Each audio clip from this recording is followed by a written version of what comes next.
দেখো বন্ধুরা, আজকে আমি বানাবো দুধ সাবু। সেই জন্য আজ নিয়েছি, সকাল থেকে সাবু ভিজিয়ে রেখেছিলাম, সাবুটাকে জল ঝরিয়ে নিয়েছি।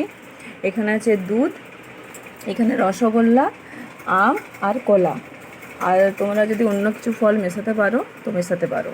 তো আমি এগুলোই নিয়েছি, এগুলোকে ভালো করে মিশিয়ে চটকে নেব।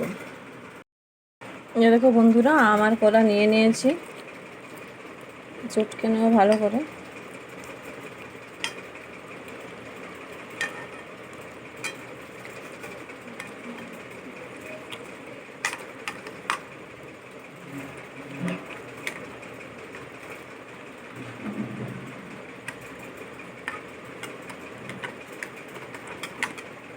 এবার রসদ মিষ্টি দিয়ে দেবো, কেন রস মিষ্টি দিলে আর এক্সট্রা চিনি লাগবে না।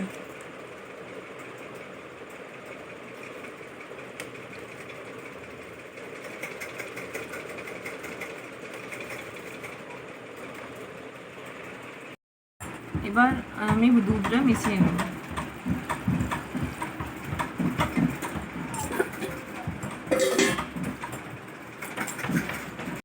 দেখো বন্ধুরা, দুধ সাবু রেডি। কেমন লাগছে? টান টানা।